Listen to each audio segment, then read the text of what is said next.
Charlie! Charlie! Oh, that Sylvester Stallone is making a new movie. Is he gonna have a shirt on for any of these scenes? Oh my. It makes these mindless action movies a bit easier to watch when the hero is so robust, huh? Oh, well, I hadn't noticed any, oh, it's okay. This was the time when larger-than-life heroes were just larger. Action heroes are still just as popular today as they were in the 80s and 90s. They just have decidedly less mass. At the end of the 20th century, an action hero needed sleeve-busting biceps and more abs than an entire Olympic rowing team. But it wasn't just movie stars. Hyper-muscled men and women were all over TV, comic books, and of course, romance novel covers. Fabio. Hi, I'm Carmen Q Gollihar, and today on Retrotainment, we're looking at the big trend of big fit men and women that exploded in the 80s and 90s as we explore American muscle.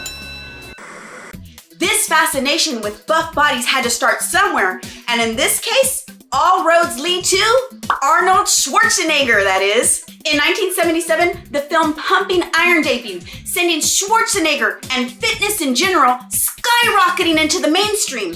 Literally hundreds of new gyms opened up all across America after this movie dropped. This film features Schwarzenegger and fellow bodybuilder Lou Ferrigno in the lead up to the Mr. Olympia bodybuilding competition. If that name rings a bell, it's probably because Ferrigno would go on to play the Hulk on TV, and he didn't use any CGI. Looking at you, Ruffalo. Just a few years later, Arnold would star in Conan the Barbarian, and then a few years after that, The Terminator, cementing his status as a bona fide movie star for life. The Conan franchise also gave us our first fit females of the video.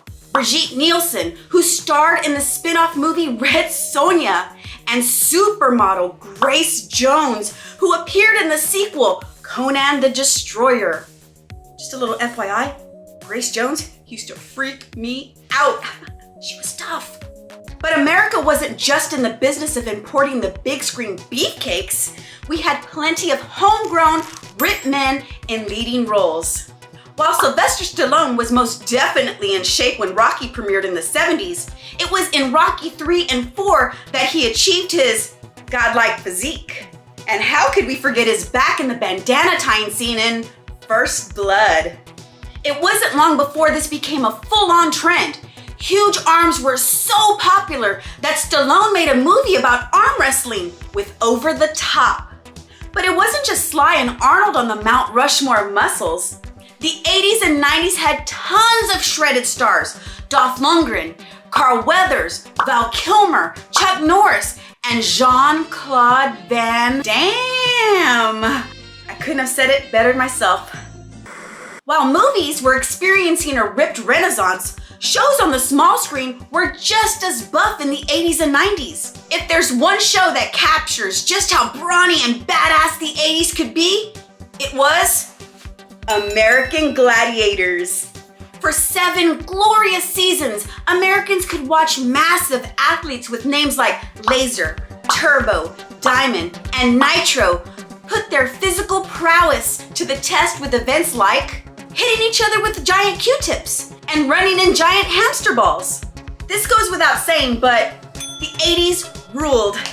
The score for the show was even written by the guy who wrote the iconic fanfare for the Rocky movies.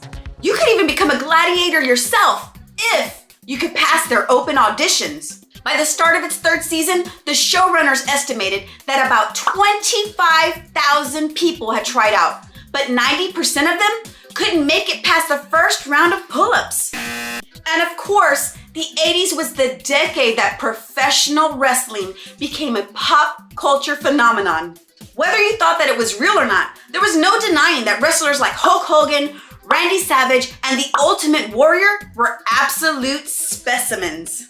But men weren't the only ones mixing it up in the ring. The explosion in pro wrestling's popularity gave rise to the all-female glow, or the gorgeous ladies of wrestling. These muscular madams had all the attitude and machismo of their male counterparts. They even had their own rap song. Speaking of fit females, how can we talk about exercise in the 80s without mentioning Jane Fonda's workout tapes, which kept women moving all from the comfort of their own homes? Just 2 more sets to go. Double time. Where else could you find ultra fit people wearing ultra tight outfits? How about the beach? In the 80s and 90s, millions of people tuned in to Baywatch to watch its beautiful cast run in slow motion. The cast included huge stars with huge assets like David Hasselhoff, Pamela Anderson, and Jason Momoa. In fact, the show was so big that they nearly landed a 15-year-old Leonardo DiCaprio to play Hasselhoff's son before it was decided that he was a bit too old for the role. And it didn't just stop at the screen. Heroes on the page were getting just as big as their full motion counterparts. Superheroes were always in peak physical condition, but in the 80s and 90s, things got a bit out of hand. In 1986, Frank Miller's The Dark Knight Returns depicted Batman as absolutely huge, and the style quickly caught on. 80s and 90s artists like Rob Liefeld drew heroes whose huge, over-the-top muscles were only outmatched by the size of the guns they packed. And in the 90s, Image Comics broke out into the scene, and I think it's safe to say that none of their heroes came in at anything below 300 pounds. Comics aside, there was one man who dominated book covers at the end of the 20th century. One man with one name, Fabio Lanzoni posed for his first romance novel cover titled Hearts of Flame in 1987, and the rest is history.